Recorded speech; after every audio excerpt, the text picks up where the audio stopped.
Story time audio ബുക്സിലേക്ക് എല്ലാവർക്കും സ്വാഗതം. ജോയ്സി എഴുതിയ കാണാത്ത തീരങ്ങൾ.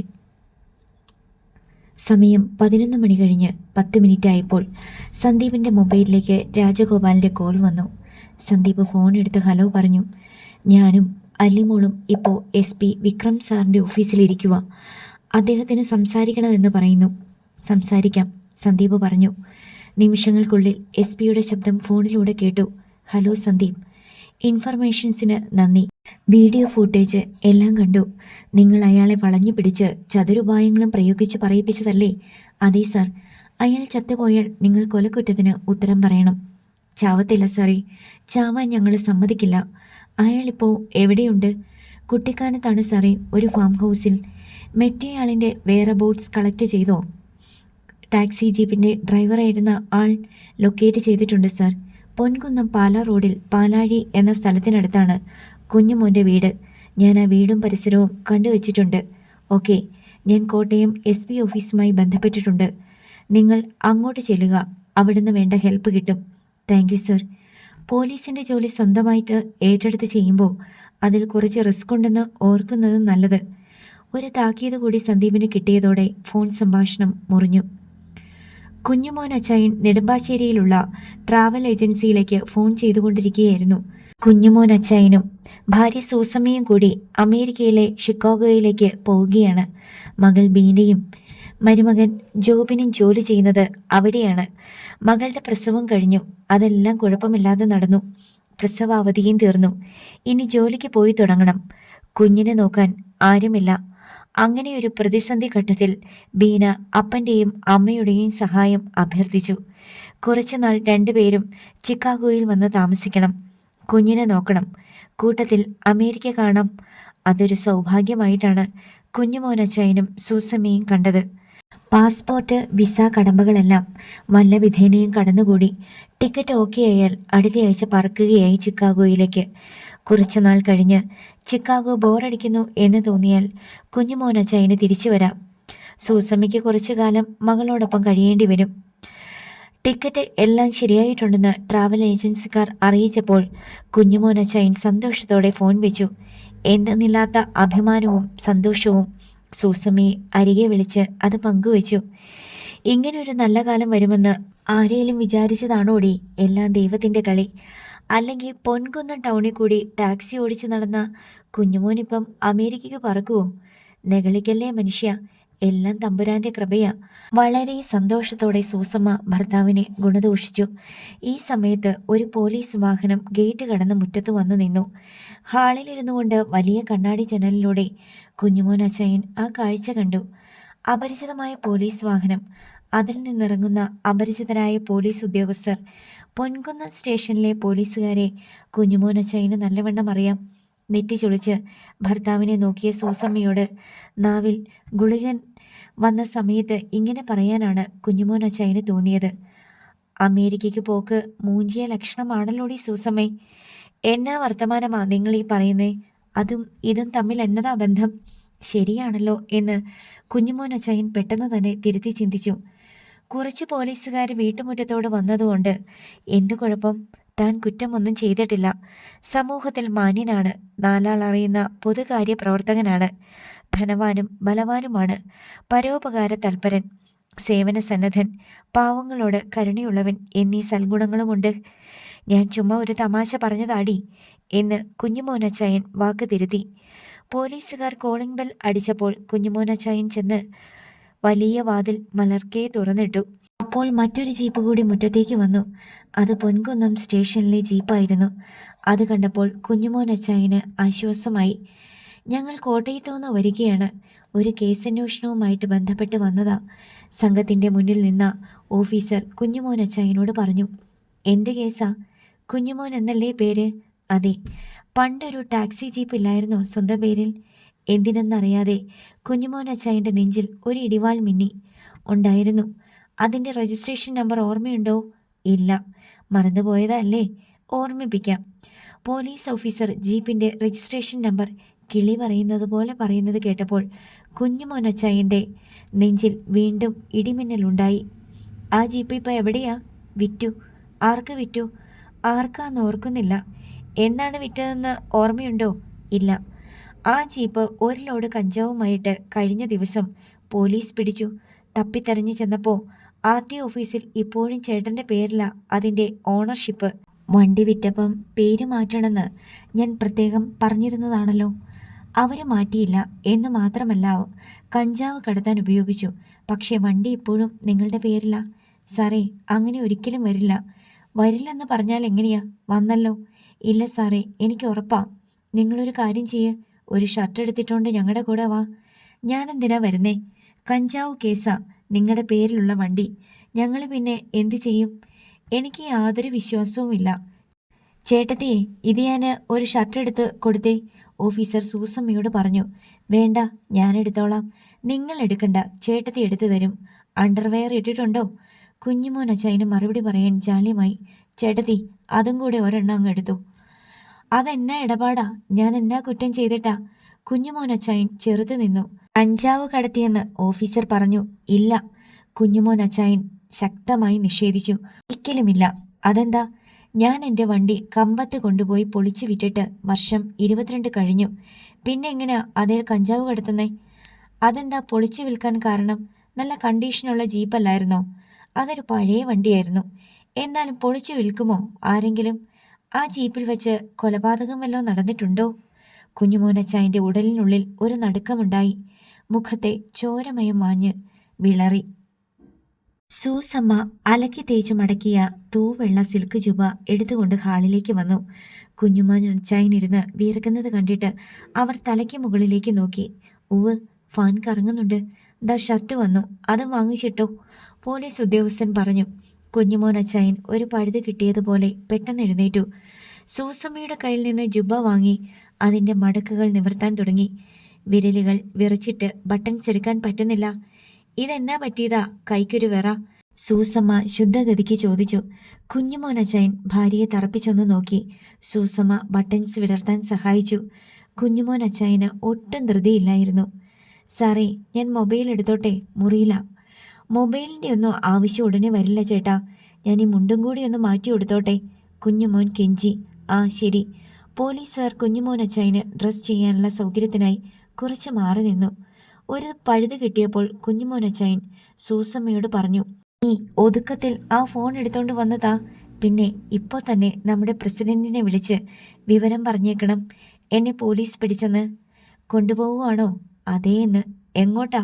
അറിയാൻ മേല. എന്നാ ചെയ്തിട്ടാ? അതും അറിയാൻ മേല. നമ്മൾ പണ്ട് വിറ്റ ജീപ്പിന്ന് കഞ്ചാവ് പിടിച്ചെന്നാ പറയുന്നേ. ചേട്ടാ, മതി, പോകാം. പോലീസുകാർ വീണ്ടും അടുത്തേക്ക് വന്നു. ഞാൻ സ്റ്റേഷനിലോട്ട് വന്ന് ഹാജരായ പോരെ?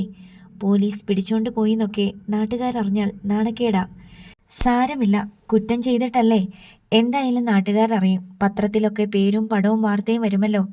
ഞാനൊരു കുറ്റവും ചെയ്തിട്ടില്ല സാറേ. നിങ്ങളുടെ പേരുള്ള ജീപ്പിൽ കഞ്ചാവ് കടത്തിയത് കുറ്റമല്ലേ? അങ്ങനെയൊരു ജീപ്പില്ല സാറേ. ഒരുപാട് വർഷം മുമ്പ് അത് പൊളിച്ചു വിറ്റെന്ന് ഞാൻ പറഞ്ഞായിരുന്നല്ലോ. ഓടിക്കൊണ്ടിരിക്കുന്ന ജീപ്പ് പെട്ടെന്നൊരു ദിവസം പൊളിച്ചു വിൽക്കാനുള്ള കാരണം എന്താണെന്ന് പറഞ്ഞില്ലല്ലോ. അതൊരു പഴഞ്ചൻ വണ്ടിയായിരുന്നു. ടാക്സി ഓടി ഓടി അതിൻ്റെ ചാറ് പിഴിഞ്ഞതാ. ഇപ്പോഴും പണിയോട് പണി. വർക്ക്ഷോപ്പിൽ നിന്ന് ഇറങ്ങാൻ നേരമില്ല. അതിൻ്റെ റിപ്പയറിങ്ങിന് കൊടുത്ത കാശുണ്ടായിരുന്നെങ്കിൽ വേറൊരു വണ്ടി മേടിക്കായിരുന്നു. അതുകൊണ്ടാ വിറ്റത്. പക്ഷേ സാറ് ചോദിച്ചത് ജീപ്പിനകത്ത് വെച്ച് കൊലപാതകം നടത്തിയിട്ടുണ്ടോന്നല്ലേ? മനസ്സാവാച അറിയാത്ത കാര്യത്തിന് ഞാൻ എന്നതാ പറയണ്ടേ? ഞങ്ങളത് വെറുതെ ചോദിച്ചതല്ല. ചിലര് കൊലപാതകം നടത്താൻ ഉപയോഗിച്ച വാഹനം തമിഴ്നാട്ടിൽ കൊണ്ടുപോയി പൊളിച്ചു വിൽക്കുന്ന ഒരു ഏർപ്പാടുണ്ട്. അങ്ങനെ ചെയ്തതാണോന്നറിയാനാ. വീണ്ടും കുഞ്ഞുമോൻ അച്ചായനൊരു നടുക്കം വന്നു. സാറേ, ഞാൻ വളരെ മാന്യമായിട്ട് ജീവിക്കുന്ന ആളാ. എൻ്റെ മൂത്ത മോള് അമേരിക്കയിലാ, അതിനിളയവൻ കാനഡയിൽ, ഏറ്റവും ഇളയവൻ കുവൈറ്റിലും.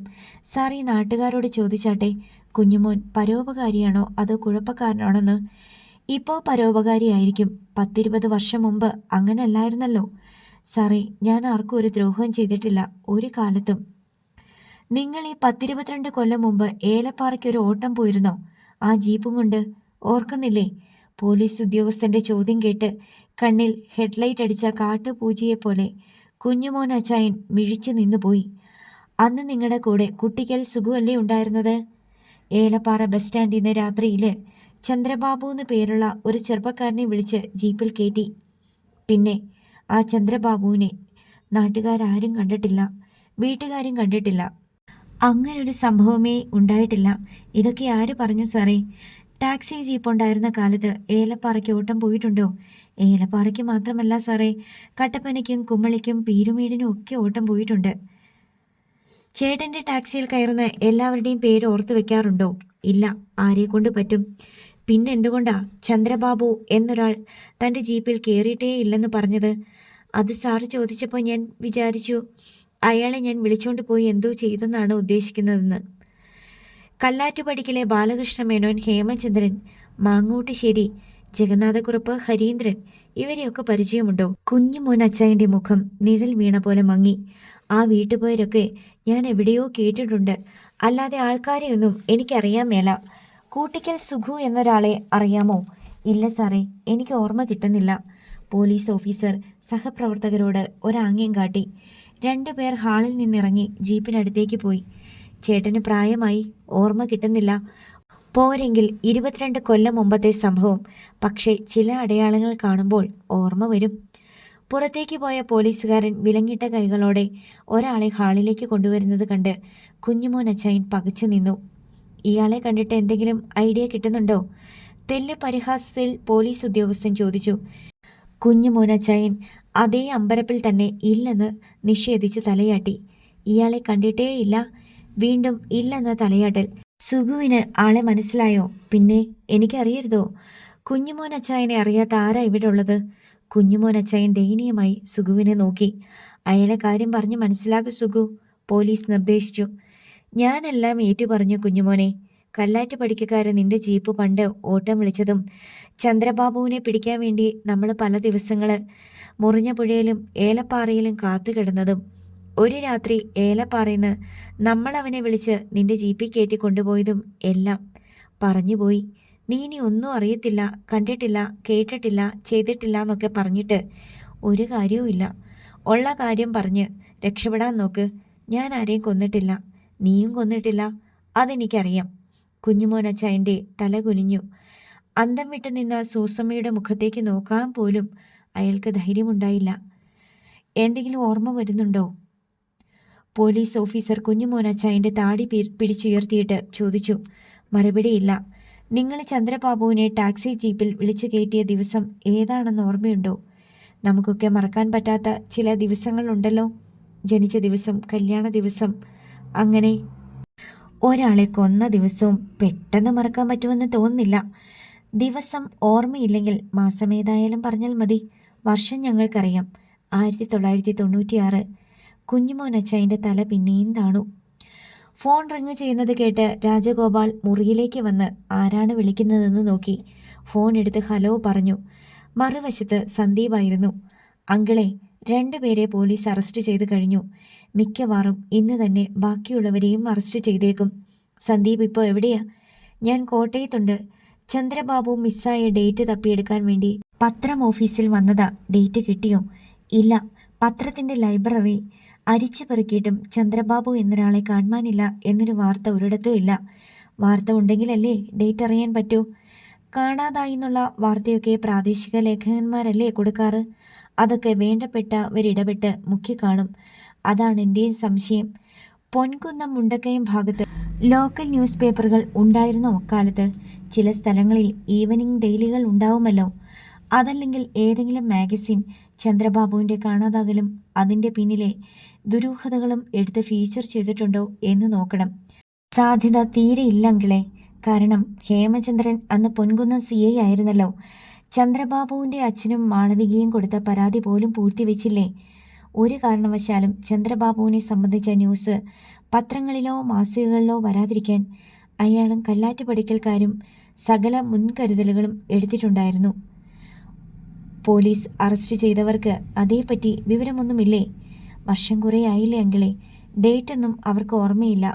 മുരിക്കാശ്ശേരി പോലീസ് സ്റ്റേഷനിൽ പണ്ട് കൊടുത്ത പരാതിയുടെ ഒരു പകർപ്പ് അവിടെ ഉണ്ടാവണമല്ലോ, അല്ലിയുടെ കൈവശം. അത് പക്ഷേ മാളവികയെ വീട്ടുകാർ വന്ന് കൊണ്ടുപോയതിനെതിരെയുള്ള പരാതിയാണ്. അതിലെന്തെങ്കിലും സൂചിപ്പിച്ചിട്ടുണ്ടോയെന്ന് നോക്കാമോ? മുരിക്കാശ്ശേരി പോലീസ് അതെല്ലാം കൊണ്ടുപോയി. അല്ലിയുടെ കയ്യിൽ ഫോട്ടോ കോപ്പി ഉണ്ടാവണമല്ലോ. അങ്കിളൊന്ന് ചോദിക്കൂ. ഞാൻ ഇത്തിരി ബിസിയാ, ഇവിടെ ബ്യൂറോയിൽ ഇരിക്കുക. ഓക്കെ, ഞാൻ വിളിക്കാം. രാജഗോപാൽ കോൾ കട്ട് ചെയ്തിട്ട് മുറി വിട്ടിറങ്ങി. അല്ലിമ അവളുടെ മുറിയിലുണ്ടായിരുന്നു. രാജഗോപാൽ അവളോട് സന്ദീപ് വിളിച്ച കാര്യം പറഞ്ഞു. മുരിക്കാശ്ശേരി പോലീസ് സ്റ്റേഷനിൽ കൊടുത്ത പരാതിയിൽ ആ ഡേറ്റ് ഇല്ല അച്ഛാ. മണിമലയിൽ നിന്ന് വന്ന ആളുകൾ അവരുടെ മകൻ്റെ ഭാര്യയെ കൂട്ടിക്കൊണ്ടു പോയി എന്ന് മാത്രമേ പറഞ്ഞിട്ടുള്ളൂ. അതിൻ്റെ ഡേറ്റും കൃത്യമല്ല. കുറച്ച് ദിവസം കഴിഞ്ഞ് ആ കംപ്ലൈൻറ്റ് ചെയ്തേക്കുന്നത്. ആ സൂട്ട് കേസ് പോലീസ് വന്ന് കൊണ്ടുപോയല്ലോ, അതിലെന്തെങ്കിലും തെളിവുണ്ടായിരുന്നോ ആവോ? 1 മിനിറ്റ് അച്ഛാ, ഞാനൊന്ന് നോക്കട്ടെ. എൻ്റെ ഫോണിൽ കാണും. അമ്മയുടെ ചില ഡയറിക്കുറിപ്പൊക്കെ ഞാൻ ഫോട്ടോ എടുത്ത് ഗ്യാലറിയിൽ ഇട്ടിട്ടുണ്ടായിരുന്നു. അല്ലിമ പോയി കിടക്കയുടെ തലക്കിൽ വെച്ചിരുന്ന മൊബൈൽ ഫോൺ എടുത്തുകൊണ്ട് വന്നു. അച്ഛാ, 96-ലല്ലേ കാണാതായത്? അവൾ ഡയറിക്കുറിപ്പിൻ്റെ ഓരോ ഫോട്ടോ കോപ്പിയും പരിശോധിച്ചു. ഓരോരോ പേജുകളുടെയും ചിത്രങ്ങൾ നോക്കി അതിൽ അവൾ മാറ്റിയിട്ടു. 1996 ജൂലൈ 27 എന്ന തീയതി കുറിച്ച ഡയറി പേജ് കണ്ട് അവൾ തെല്ലിട നിർത്തി. ഏട്ടൻ ഇതുവരെയും വന്നില്ലല്ലോ. ഇന്നലെയും മിനിയാന്നും വന്നില്ല. ഞായർ ഒഴിവാണെന്ന് പറഞ്ഞതായിരുന്നല്ലോ. ഇന്ന് രാത്രി എന്തായാലും വരേണ്ടതാ. മണി 12:15. ഈ തോരാത്ത മഴയത്ത് ഇന്നിനി വന്നില്ലെങ്കിലും വേണ്ടില്ലായിരുന്നു. ഒറ്റയ്ക്കല്ലേ, ഇനി എപ്പോ വരാനാ? കാണാഞ്ഞിട്ട് എനിക്ക് ഉറങ്ങാനും പറ്റണില്ല. ഒരു സമാധാനവും ഇല്ലല്ലോ ഈശ്വര. ആപത്തൊന്നും കൂടാതെ എൻ്റെ അരികിലോട്ട് എത്തിച്ചു തരണേ. വായിക്കുന്നതിനിടയിൽ അല്ലിമയുടെ കണ്ണിൽ നനവൂറി. സ്ഥിരീകരണത്തിനായി അവൾ ജൂലൈ 28 ഡയറിക്കുറിപ്പ് നോക്കി. ഇന്നലെ രാത്രി ഞാൻ ഉറങ്ങിയിട്ടില്ല. കുഞ്ഞാപ്പൻ ചേട്ടൻ്റെ വീട്ടിൽ രാത്രി മുഴുവൻ പട്ടി കുരച്ചു. വെളുപ്പാൻ കാലത്ത് കാലൻ കൂവണത് കേട്ട് വല്ലാത്ത പേടി തോന്നി. ഏട്ടൻ എന്താ ഇന്നലെ വരാതിരുന്നേ? ശനിയാഴ്ച വരുന്ന് പറഞ്ഞിട്ടല്ലേ പോയത്? അച്ഛൻ പറയണ് ഇന്ന് വരുമായിരിക്കും മോളേന്ന്. എൻ്റെ മനോവിഷമം ആരോട് പറയും? വല്ലാത്ത പേടി തോന്നുന്നു. അല്ലിമ ജൂലൈ 29 ഡയറിക്കുറിപ്പ് കൂടി നോക്കി. എന്നിട്ട് രാജഗോപാലിനോട് പറഞ്ഞു. അച്ഛാ, ജൂലൈ 27 അന്നാണ് മിസ്സായത്. ഇതിൽ ക്ലിയർ ആയിട്ട് എഴുതിയിട്ടുണ്ട്. 96 അല്ലേ? അതെ, സാറ്റർഡേ. ശരി, ഞാൻ സന്ദീപിനെ വിളിച്ച് പറയട്ടെ. രാജഗോപാൽ മുറിവിട്ടു പോയി. അല്ലിമ ഫോണിൽ ബാക്കി ഡയറിക്കുറിപ്പുകളിലേക്ക് കടന്നു. ഹേമചന്ദ്രന്റെ കാർ റബ്ബർ തോട്ടത്തിന് നടുവിലെ പാതയിലൂടെ കരിയിലകൾ പറത്തി പാഞ്ഞെത്തുമ്പോൾ അഞ്ജന ഫോണിൽ സംസാരിച്ചുകൊണ്ട് സിറ്റൗട്ടിൽ നിൽപ്പുണ്ടായിരുന്നു. വന്നപാടെ ഡോർ തുറന്നിറങ്ങി സിറ്റൗട്ടിലേക്ക് പാഞ്ഞു കയറിയിട്ട് അയാൾ അഞ്ജനയുടെ നേർക്ക് ചീറി. ഏതവനെ അടി ഫോണിൽ വിളിച്ച് സുള്ളുന്നേ? അഞ്ജന അയാളുടെ കണ്ണിലേക്ക് തുറിച്ചു നോക്കി. എന്താടി ചോദിച്ചത് കേട്ടില്ലേ? എൻ്റെ ബോയ് ഫ്രണ്ടിനെ. ബാലചന്ദ്രൻ വലം കൈ വീശി അടിച്ചെങ്കിലും അഞ്ജന പെട്ടെന്ന് തലമാറ്റിയതിനാൽ ചെവിക്ക് മുകളിൽ കൂടി തലയിലൊന്ന് തൊട്ടുപോയതേയുള്ളൂ ആ അടി. ഹേമചന്ദ്ര! വാതിൽക്കൽ നിന്ന് ബാലകൃഷ്ണമേനോൻ്റെ താക്കീതിൻ്റെ ശബ്ദം. എന്താ? അതാ ഞാനും ചോദിക്കുന്നേ. എന്താ പ്രശ്നം? നിനക്ക് തോന്നുമ്പോഴെല്ലാം അടിക്കാനുള്ളതാണോ എൻ്റെ മകളുടെ മുഖം? കന്നത്തരം പറഞ്ഞ ആരായാലും അടിക്കും. എന്നാ നീ എന്നെ അടിക്ക്. എൻ്റെ നേർക്ക് കുരയ്ക്കണ്ട. തന്നെത്താൻ രക്ഷപ്പെടാനുള്ള വഴി നോക്കാദ്യം. കുഞ്ഞുമോനെയും കൂട്ടിക്കൽ സുഗുവിനെയും പോലീസ് അറസ്റ്റ് ചെയ്ത് കഴിഞ്ഞു കൊലപാതക കുറ്റത്തിന്.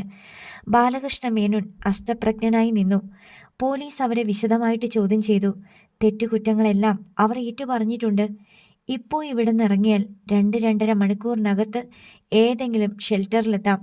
പോലീസ് ഇങ്ങോട്ട് വരുമോ? ബാലകൃഷ്ണ മേനോൻ്റെ ഒച്ച തളർന്നു. ഇങ്ങോട്ടല്ലാതെ പിന്നെ എങ്ങോട്ടാ വരേണ്ടത്? മാങ്ങോട്ടശ്ശേരിയിലേക്ക് വിളിച്ചു പറഞ്ഞിട്ടുണ്ട് വേഗം മാറിക്കോളാൻ. എടുക്കാൻ വല്ലതും ഉണ്ടെങ്കിൽ എടുത്തോണ്ട് പെട്ടെന്നിറങ്ങണം. അതോ പോലീസിന് പിടികൊടുക്കാനാണോ അച്ഛന് താല്പര്യം? ചോദിച്ചിട്ട് ഹേമചന്ദ്രൻ അകത്തേക്ക് പാഞ്ഞുപോയി. ബാലകൃഷ്ണമേനോൻ്റെ മനസ്സിലൂടെ പലവിധ ഭയാശങ്കകൾ കടന്നുപോയി. ഈ വയസ്സുകാലത്ത് ഒളിവിൽ പോകാനോ? എത്ര നാൾ? എന്നായാലും കീഴടങ്ങേണ്ടി വരില്ലേ? അഞ്ജന അച്ഛൻ്റെ മുഖത്തേക്ക് നോക്കിക്കൊണ്ട് നിന്നു. അച്ഛനെയും തേടി വരുമോ പോലീസ്? അവൾ ചോദിച്ചു. മറുപടി പറയാതെ ബാലകൃഷ്ണ മേനോൻ തിരിഞ്ഞ് മുറിയിലേക്ക് പോയി. അഞ്ജന അവിടെ തന്നെ നിന്നു. വലിയ ട്രോളി ബാഗിൽ എന്തൊക്കെയോ വാരി വലിച്ചിട്ട് വേണ്ടതും വേണ്ടാത്തതും തിരിച്ചറിയാനുള്ള മനസാന്നിധ്യമില്ലാതെ ഡ്രസ് മാറി ബാലകൃഷ്ണ മേനോൻ ട്രോളി ബാഗും വലിച്ച് പൂമുഖത്തേക്ക് വന്നു. അപ്പോഴും അഞ്ജന സിറ്റൗട്ടിലുണ്ട്. അച്ഛൻ എങ്ങോട്ട് പോണ്? എനിക്കറിയില്ല. എല്ലാം അവൻ ഒപ്പിച്ചതാ. ജയദേവൻ്റെ മകൻ. അച്ഛൻ ഒരു തെറ്റും ചെയ്തിട്ടില്ലേ? ഇല്ലെന്നാ എൻ്റെ വിശ്വാസം. എങ്കിൽ പിന്നെന്തിനാ പോലീസിനെ ഭയന്ന് ഈ ഒളിച്ചോട്ടം? വിധിയായിരിക്കും. അപ്പോഴേക്ക് ഉച്ചത്തിൽ ഫോണിൽ സംസാരിച്ചു കൊണ്ട് ട്രോളി ബാഗും ഷോൾഡർ ബാഗുമായി ഹേമചന്ദ്രനും സിറ്റൗട്ടിലേക്ക് വന്നു. കാർ എടുത്തോ ഹരീന്ദ്ര, നമുക്ക് ചിലപ്പോൾ 2 സ്ഥലത്ത് ക്യാമ്പ് ചെയ്യേണ്ടി വരും. എല്ലാവരും ഒന്നിച്ചായിരിക്കുന്നത് ഒട്ടും സേഫ് അല്ല. ഓക്കെ, ഇറങ്ങിയിട്ട് വിളിക്ക്. ഫോൺ കോൾ കട്ട് ചെയ്തിട്ട് ഹേമചന്ദ്രൻ ബാലകൃഷ്ണ മേനോനോട് ചോദിച്ചു, ക്രെഡിറ്റ് കാർഡും ചെക്ക് ബുക്കും എടുത്തിട്ടുണ്ടോ? പൈസ ആവശ്യം വരും. അതെല്ലാം എൻ്റെ പേഴ്സണൽ കിറ്റിലുണ്ട്. എന്നാ കാറിലോട്ട് കയറിക്കോ. ഹേമചന്ദ്രൻ പോയി ഡിക്കി തുറന്നു. ബാലകൃഷ്ണ മേനോൻ ബന്ധപ്പെട്ട് ട്രോളി ബാഗ് സിറ്റൗട്ടിൽ നിന്നിറക്കി വലിച്ചു കൊണ്ടുപോയി ഡിക്കിയിൽ വെച്ചു. ഹേമചന്ദ്രൻ കാർ സ്റ്റാർട്ട് ചെയ്തിട്ട് ചീറി, എന്താ താമസം, കേറ്. മകളെ ഒന്ന് നോക്കിയിട്ട് ബാലകൃഷ്ണ മേനോൻ കാറിൽ കയറി. സീറ്റ് ബെൽറ്റ് ഇടും മുമ്പേ ഹേമചന്ദ്രൻ കാർ മുന്നോട്ടെടുത്തു. അത് ഗേറ്റ് കടന്ന് കരിയില പറത്തി പാഞ്ഞു പോകുന്നത് നോക്കി അഞ്ജന സിറ്റൗട്ടിൽ നിന്നു. കല്ലാറ്റുപടിക്കൽ തറവാട്ടിൽ ഇന്ന് രാത്രിയും നാളെയും ഒരുപക്ഷെ ഇനിയുള്ള ദിവസങ്ങളിലും താൻ തനിച്ചേ ഉണ്ടാകൂ എന്ന ഓർമ്മ അഞ്ജനയെ ആശങ്കപ്പെടുത്തിക്കൊണ്ടിരുന്നു. പോലീസുകാരൻ്റെ വീടാണ്, ഭയപ്പെടേണ്ട കാര്യമൊന്നുമില്ല. പക്ഷേ ഭയം കള്ളന്മാരെയോ കാപാലികന്മാരെയോ ഓർത്തിട്ടല്ല. ഇനിയുള്ള ജീവിതത്തിൽ നിന്ന് സുരക്ഷിതത്വം എന്ന അവസ്ഥ വെട്ടിമാറ്റപ്പെട്ടിരിക്കുന്നു എന്ന തോന്നലാണ് മനസ്സിൽ. ഏതൊക്കെയോ കാലഘട്ടങ്ങളിൽ എന്തെല്ലാമോ അനാചാരങ്ങൾ തൻ്റെ തറവാട്ടിൽ നടന്നിട്ടുണ്ടെന്ന് ഊഹിക്കാൻ കഴിഞ്ഞിരുന്നു എന്നു മാത്രമല്ല, എന്നും സ്ത്രീകൾക്ക് വേണ്ട ശക്തിയോ സ്വാധീനമോ ഈ തറവാട്ടിൽ ഉണ്ടായിരുന്നില്ല. പുരുഷന്മാർ ഏകപക്ഷീയമായി ഭരിച്ചിരുന്ന അവരുടെ അഭീഷ്ടങ്ങൾക്ക് വിളനിലമായിരുന്ന തറവാട് ഹേമചന്ദ്രൻ്റെ വരവോടെ അധികാരത്തിൻ്റെ പുരുഷാരൂഢം ഒന്നുകൂടി ഉറച്ചു. സ്ത്രീകൾ തറവാട്ടിലെ അടുക്കള കാര്യങ്ങളും അതിഥി സൽക്കാരങ്ങളും മാത്രം നോക്കിയാൽ മതി. തറവാടിൻ്റെ ഭാഗധേയത്തെയോ ഏതെങ്കിലും ഒരംഗത്തെയോ സംബന്ധിച്ച് കൂടിയാലോചനകളിൽ പങ്കെടുക്കുകയോ തീരുമാനങ്ങൾ കൈക്കൊള്ളുകയോ സ്വന്തം നിലപാടുകൾ വിശദീകരിക്കുകയോ ചെയ്യാനുള്ള അവകാശം ഒരിക്കലും കല്ലാറ്റുപടിക്കലെ സ്ത്രീജനങ്ങൾക്കുണ്ടായിരുന്നില്ല. ഇപ്പോഴും അത് തന്നെ അവസ്ഥ. ഭർത്താവും അച്ഛനും വീട് വിട്ടു പോയി കഴിഞ്ഞു. എങ്ങോട്ടെന്നോ എന്തിനെന്നോ പറഞ്ഞിട്ടില്ല. താൻ എന്ത് ചെയ്യണമെന്ന് നിർദ്ദേശവുമില്ല. രാത്രിയാകുന്നതിന് മുമ്പ് എങ്ങോട്ടെങ്കിലും പോയാലോ എന്ന് അഞ്ജന ആലോചിച്ചു. അവൾ ഫോൺ എടുത്ത് മാങ്ങാട്ടുശ്ശേരിയിലേക്ക് ഉണ്ണുമായയെ വിളിച്ചു. മറുവശത്ത് നിന്ന് ഹലോ അഞ്ജു എന്ന് ഉണ്ണിമായയുടെ ശബ്ദം കേട്ടു. മായേ, അവിടെ ആരൊക്കെയുണ്ട്? ഞാനും അമ്മയും ഉണ്ണിയും മാത്രമേ ഉള്ളൂ. അച്ഛനും ഹരിയേട്ടനും പുറത്തേക്ക് പോയി. എവിടെ പോയി? അതൊന്നും പറഞ്ഞില്ല. ആരുടെയോ ഫോൺ വന്നു. പെട്ടെന്ന് ഡ്രസ് മാറി പെട്ടിയും എടുത്ത് കാറിൻ്റെ ഡിക്കിയിൽ വെച്ച് അച്ഛനും മോനും കൂടി സ്ഥലം വിട്ടു. മായയ്ക്ക് എന്തെങ്കിലും ഊഹം കിട്ടിയോ കാര്യം എന്താണെന്ന്? ഇല്ല. അച്ഛനും മകനും കൂടി മുറിയിൽ അടച്ചിട്ടിരുന്ന് എന്തൊക്കെയോ സ്വകാര്യം പറഞ്ഞെന്ന് തോന്നുന്നു. എന്നാൽ കരുതിയിരുന്നു ചിലപ്പോൾ പോലീസ് വന്നേക്കും. എന്താ ചേച്ചി? ഇവിടുന്ന് അച്ഛനും ചേട്ടനും അതുപോലെ പെട്ടെന്ന് വീട് വിട്ടു പോയി. പോലീസിനെ ഭയന്ന് അവർ സ്ഥലം വിട്ടിരിക്കുന്നേ. അവരെങ്ങോട്ടാ പോയത്? ഏതെങ്കിലും റിമോട്ട് ഏരിയയിലേക്കായിരിക്കും. പെട്ടെന്ന് പോലീസിൻ്റെ കണ്ണെത്താത്തിടത്തേക്ക്. അങ്ങനെ പോകേണ്ട കാര്യം എന്താ ചേച്ചി? എൻ്റെ ഊഹം ശരിയാണെങ്കിൽ വെയിറ്റ്, ഏതോ വണ്ടിയുടെ ശബ്ദം കേൾക്കുന്നു. നോക്കട്ടെ, പ്ലീസ് ഹോൾഡ്. ഓക്കെ മായേ, പോലീസ്, ഞാൻ വിളിക്കാം. കോൾ കട്ട് ചെയ്തിട്ട് അഞ്ജന സിറ്റൗട്ടിലേക്ക് ചെന്നു. പോലീസിന്റെ സ്റ്റിക്കറും നെയിം പ്ലേറ്റും ബീക്കൺ ലൈറ്റും ഘടിപ്പിച്ച ഇന്നോവ കാറിന്റെ ഇരുവശത്തെയും ഫ്രണ്ട് ഡോർ തുറന്ന് പോലീസ് ഉദ്യോഗസ്ഥർ ഇറങ്ങുന്നത് കണ്ടു. അവർ തിടുക്കത്തിൽ സിറ്റൗട്ടിലേക്ക് കയറി വന്നു. ഒരാൾ കാർ പോർച്ചിലും മുറ്റത്തിന്റെ വശങ്ങളിലും നോക്കുന്നുണ്ടായിരുന്നു. കാർ പോർച്ചിൽ അഞ്ജനയുടെ ചുവന്ന സ്വിഫ്റ്റ് കാർ മാത്രമേ ഉണ്ടായിരുന്നുള്ളൂ. മിസ്റ്റർ ബാലകൃഷ്ണ മേനോൻ ഇല്ലേ ഇവിടെ?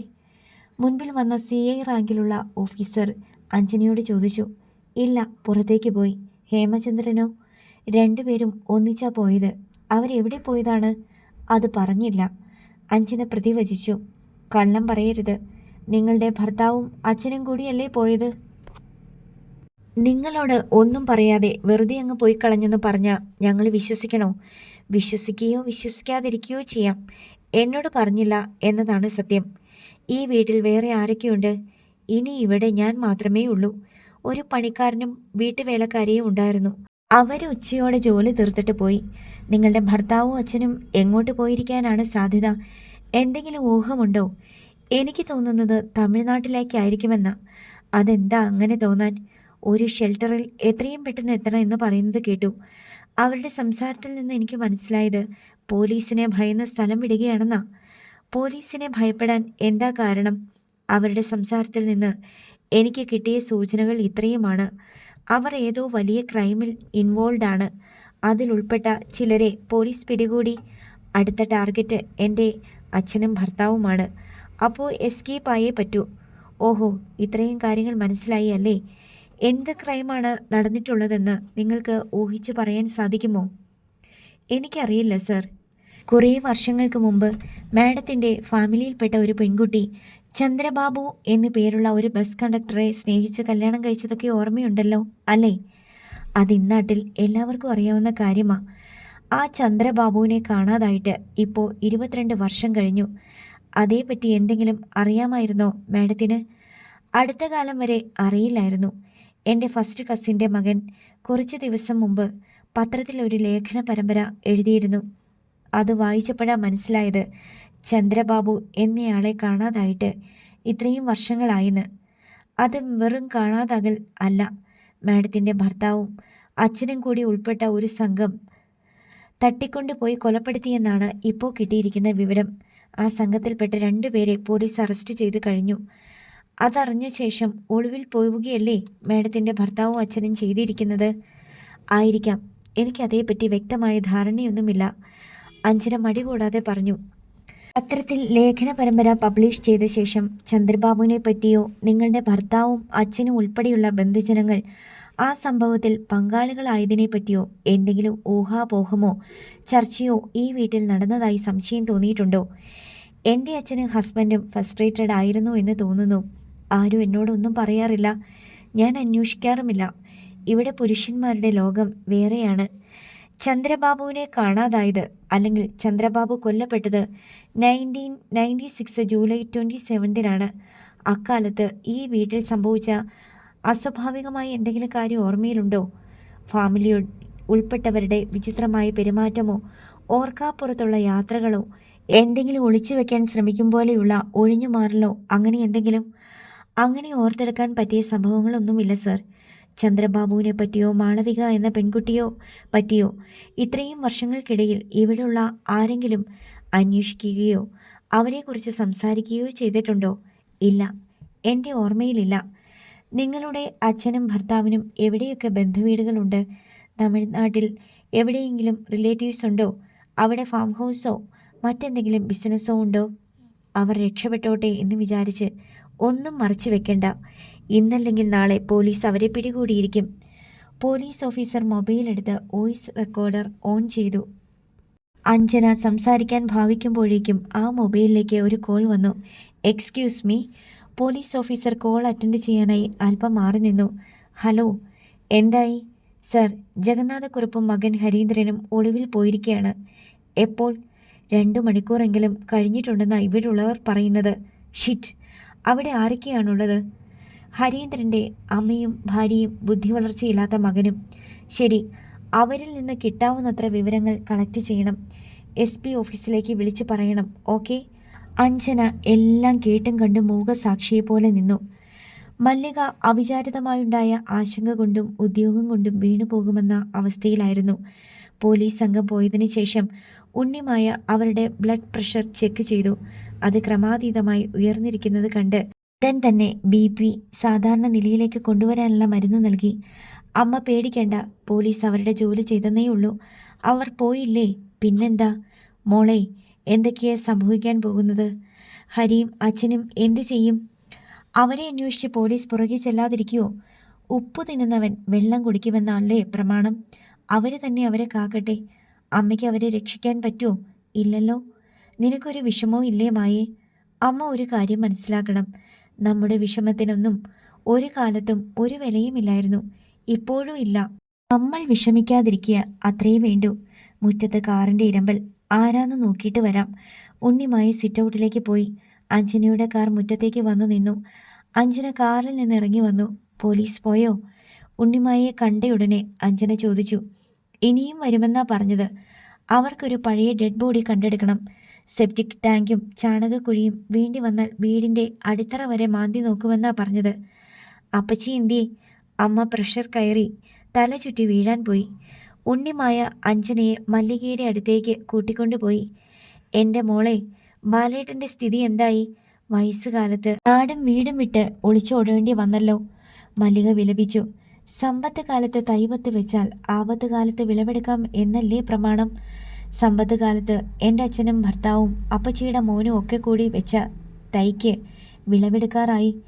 അഞ്ജന പറഞ്ഞതിൻ്റെ അന്തരാർത്ഥം മല്ലികയ്ക്ക് ഉൾക്കിടലമുണ്ടാകാൻ പോന്നതായിരുന്നു.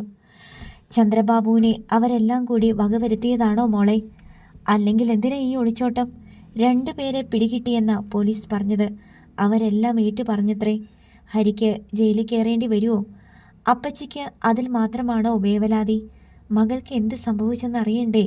അതേപ്പറ്റി ഇന്നേ വരെ അന്വേഷിച്ചിട്ടില്ലല്ലോ. അവള് ജീവനോടെ ഉണ്ടെന്നല്ലേ വിചാരിച്ചുകൊണ്ടിരുന്നേ? ഇപ്പോഴത്തെ വിചാരം എന്താ? മല്ലിക മിണ്ടാതെ ചിന്താവിഷ്ടയായിരുന്നു. എനിക്കറിയാം, മകനെപ്പറ്റി ഓർത്ത അപ്പച്ചിക്ക് വിഷമം. മകളെ പണ്ടേ എഴുതി തള്ളിയതാണല്ലോ. പാഴ് ജന്മം, നുള്ളിക്കളയാവുന്നതേ ഉള്ളൂ. ആൺമക്കളാണല്ലോ വിലതീരാത്ത നിധി. എന്നിട്ട് അവർ കാട്ടിക്കൂട്ടുന്ന എന്ത് ക്രൂരതയും എത്ര വലിയ അപമാനവും അപരാധവും ക്ഷമിക്കാൻ റെഡിയാണ്. പെൺമക്കൾ ഒരു ചുവട് തെറ്റിപ്പോയാൽ അടിച്ചു പുറത്താക്കാൻ ഒരു മടിയുമില്ല. മല്ലിക ഒന്നും മിണ്ടാതെ അഞ്ജനയുടെ മുഖത്തേക്ക് നോക്കി ദൈന്യതയോടെ ഇരുന്നു. ചന്ദ്രബാബുവിനെ ഇവരെല്ലാം കൂടി ഇല്ലാതാക്കിയതാണോ ചേച്ചി? നേരിട്ട് പങ്കുണ്ടോ ഹരിയേട്ടനും അച്ഛനും? അതോ കൊട്ടേഷൻ കൊടുത്ത് ചെയ്യിച്ചതാണോ? അത് പോലീസ് കണ്ടുപിടിക്കട്ടെ. മാളുവിനെന്താ സംഭവിച്ചതെന്ന് കൂടി ഇതോടെ തെളിയും, അഞ്ജന പറഞ്ഞു. അവളെ ആരും ഒന്നും ചെയ്തിട്ടില്ല. എന്തായാലും ഹരിയുടെ കൂടപ്പിറപ്പല്ലേ? മല്ലിക പറഞ്ഞു. കൂടപ്പിറപ്പ്? ദുരഭിമാനക്കൊലയൊക്കെ എവിടെയെല്ലാം നടക്കുന്നു. കൂടപ്പിറപ്പിനെ പോണ്ടിച്ചേരിക്ക് കൊണ്ടുപോയി പ്രസവിപ്പിച്ച് കുഞ്ഞിനെ തെരുവിലെറിഞ്ഞ ആളല്ലേ ഹരി. അതിന് ഹരിയുടെ അച്ഛന് കൂട്ടുനിന്നില്ലേ?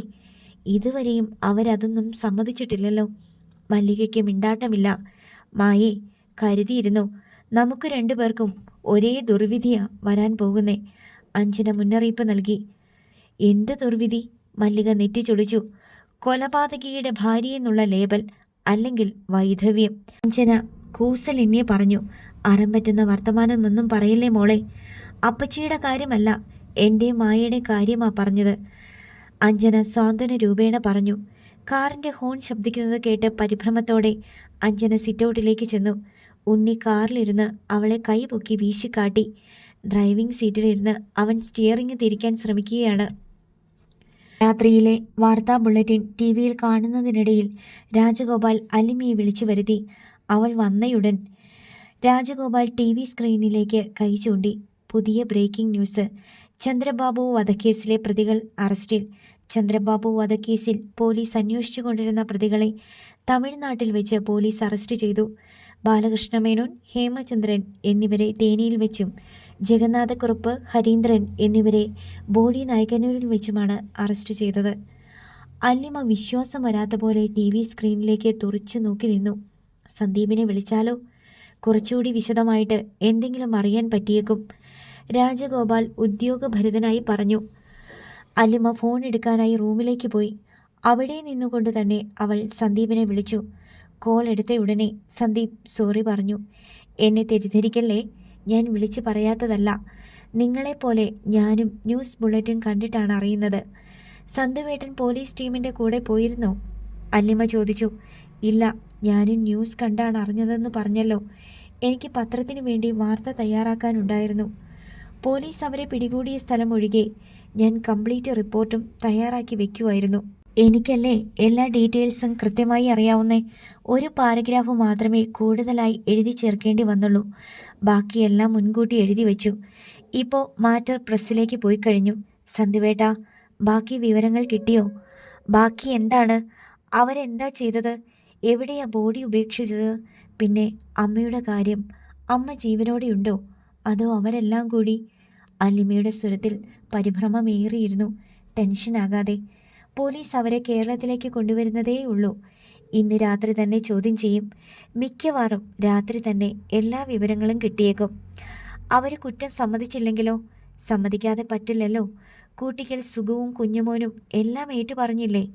ഇനി നിയമത്തിന് മുന്നിൽ സറണ്ടർ ആവുകയല്ലാതെ വേറെ വഴിയില്ല. അമ്മയെങ്കിലും ജീവിച്ചിരിപ്പുണ്ടാകണമെന്ന എൻ്റെ പ്രാർത്ഥന. എല്ലാത്തിനും നമുക്ക് ഉത്തരം കിട്ടും. ഇവിടം വരെ എത്തിയില്ലേ നമ്മൾ? ഇനി അല്പം കൂടി കാത്തിരിക്കുക. ദുവേട്ടൻ ഇങ്ങോട്ട് വരുമോ നാളെ? ഇവിടെ എന്തൊക്കെ വഴിത്തിരിവുകൾ ഉണ്ടാകുന്നെന്ന് നോക്കട്ടെ. സമാധാനമായിട്ടിരിക്കെ. അച്ഛനെ ഒന്ന് വിളിച്ചേക്കണേ. ശരി, ഇപ്പം തന്നെ വിളിക്കാം. കട്ട് ചെയ്തോ. അലിമ ഫോൺ ചെവിയിൽ നിന്ന് മാറ്റി. സന്ദീപിനോടൊപ്പം ചെന്നു ചേരാൻ അവൾ വെമ്പൽ കൊണ്ടു. അവൻ്റെ കൈത്താങ്ങില്ലാതെ തനിക്കിനി പിടിച്ചു നിൽക്കാൻ പറ്റില്ലെന്ന് അവൾക്ക് തോന്നി. അടുത്ത ഭാഗം നാളെ.